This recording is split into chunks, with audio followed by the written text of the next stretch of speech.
many political parties will contest the national elections, where additionally independent candidates will also appear on the ballot for the first time, providing new dynamics to the electoral process. Nearly 28 million South Africans have registered and have the chance to elect representatives to the national and provincial parliaments in the country's 7th democratic general election. So for a preview ahead of what promises to be a very busy week ahead of the 29th of May elections, Hajra Omarjee, Business Day political editor, joins us virtually. Hajra, good morning. Thanks for your time on the SABC at this hour. Perhaps we could start off with the campaigns and the final rallies that have wrapped up for both the ANC and the EFF. Looking at turnout and perhaps also, leaders that have come out to support. We're also looking at the venue of choice. What's been reflected on that front for you? Well, really, political parties are making their final pitch to South Africans. However, after the closing rallies are done and dusted, it's not the end of campaigns. They may be not allowed to campaign publicly, but what really matters in the coming days and hours is whether the big political parties, as well as the new political parties and independent candidates, 79 contesting on the ballots, will be able to get their vote out on election day. And voter turnout for the big political parties is crucial.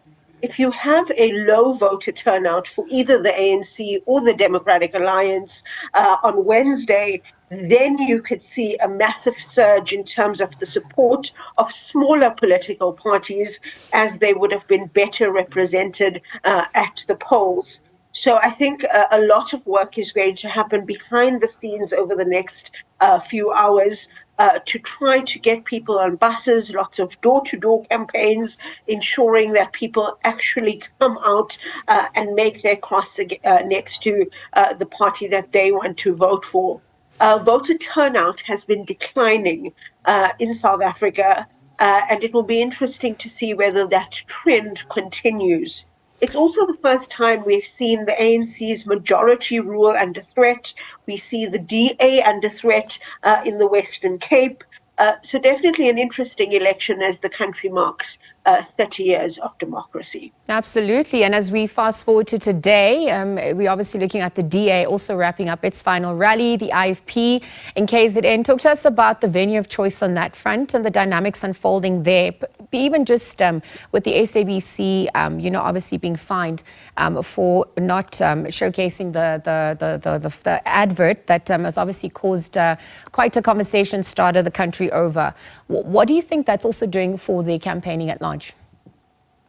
Well, I think the DA's campaign is really to try, and including the decision by the DA to burn the flag, is to try to campaign on the issue of fear and to try to get their constituency out to the polls, saying that if DA voters don't come out in mass on election day, South Africa could be headed down the path towards Zimbabwe. And it's been interesting to see listening to why the DA decided to burn the flag. Their context is that if the ANC remains in power, it would lead to a doomsday possible coalition with the EFF, and South Africa's socioeconomic crisis would worsen. They've also said load shedding will come back. And it's all really an effort to try to get their supporters to the polls, their constituency to the polls on election day. However, the ANC has come out to say that it was a treasonous act to burn the flag. And I also found that language quite startling, because it wasn't often that we heard ANC leaders call state capture treason. And I thought that was a far more serious indictment on our democracy. Haj, thank you for those sentiments. I want to also look at New Kids on the Block, newly formed Umkhonto weSizwe Party, having served as a vehicle for former President Jacob Zuma and his supporters. Talk to us about those dynamics as well. Just perhaps as manifestos have also wrapped, we want to really just shine a spotlight on some of those hot spots that have come to the fore as well as we edge closer to elections. Yeah, well, that's the big thing we need to watch, whether President Jacob Zuma's supporters accept the outcome of the election and whether or not they instigate political violence or political riots, as we saw in July 2021. Now, Zuma will be on the ballot, his face will be on the ballot, and the MK believe that that is enough for a victory. They've accepted the Constitutional Court's decision that he will not stand as a member of parliament, and that really makes sense because Zuma's ultimate game plan is to be at the negotiation table should the ANC not win a majority and essentially ask that President Cyril Ramaphosa step aside. He also believes that MK will help rescue the ANC. He's made a pitch to South Africans that native Africans should take their country as well as the ANC back, and the next ANC conference is in 2026. He believes that the party has done enough to ensure that.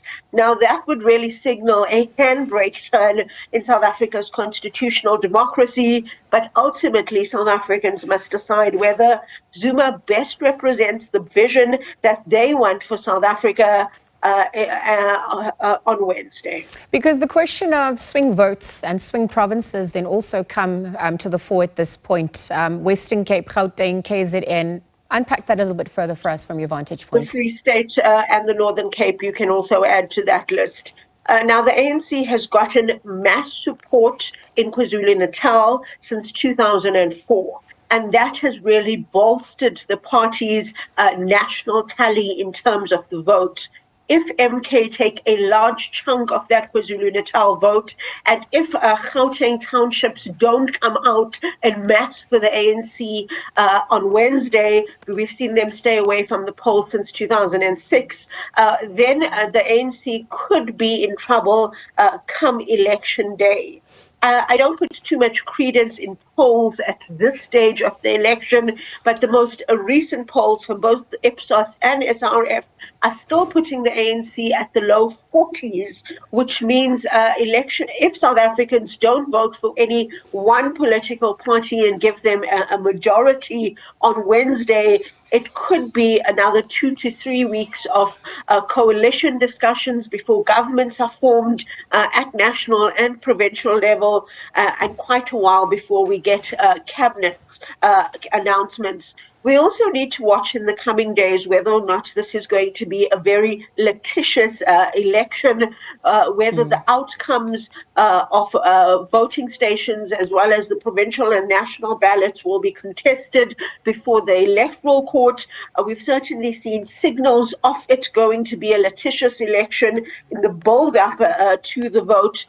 So really, we are in uncharted territory as we head to the vote on Wednesday.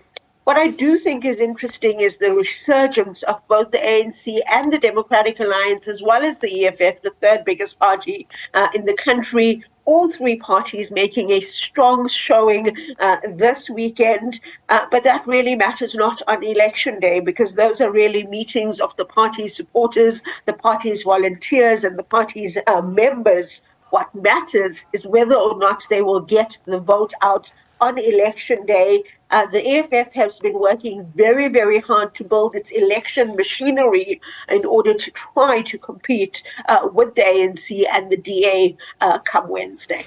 No, absolutely, Hajra. We're also just looking, as we weighing up possibilities and probabilities at this point, comparing South Africa, the state of South Africa since our last elections. I mean, what's indicative at this point? And I just also wonder if you're going to lay the land, look at the lay of the land rather, a preview of sorts every day from Monday, Tuesday until Wednesday. And then once, the votes have been casted, the tallying, the caucusing that's happening behind the scenes, just take us into your confidence about what the country can expect on that front. Well, it's really whether or not the big political parties manage to get the vote out. If they fail to get the vote out, if ANC and DA constituencies don't come out in mass for their parties, then we can expect a major surge for the EFF, as well as smaller political parties and independent candidates. Now, what is important for South Africa is that it is a moment of truth for South Africa's constitutional democracy. We've seen liberation movements on the continent decline and lose their majority at this point as they have reached 30 years of democracy. If that happens, then we are in uncharted territory, and we go into coalition talks, which will ultimately decide the fate of the country. What I do think parties have ignored is the cost of living and socioeconomic crisis in the country over the last 5 years. I think more could have been done to reduce cost of living and deal with load shedding earlier so that South Africans were not suffocated. They are now being asked to come out in defense of political parties who have not worked to create a better life for them. Now, if you see where the ANC has done well in elections in 1999 and 2004, the lives of South Africans during that period improved dramatically. Now South Africans must decide whether or not the ANC, DA or coalition governments will best represent their interests. And ultimately, that is where the vote will be decided. I also think what is important to watch in the coming days is the worker vote. We saw when the ANC lost the confidence of workers in Cape Town in 2006 and Nelson Mandela Bay in 2011, it lost the vote. And that is what this election will ultimately tell us in terms of where South Africa is at. Hajra, thank you for your time at this hour. The countdown to the 2024 general elections ensues. We'll leave the conversation there for now. Business Day political editor Hajra Omarjee providing a preview ahead of what is going to be a busy week for South Africa with elections edging closer come the 29th of May.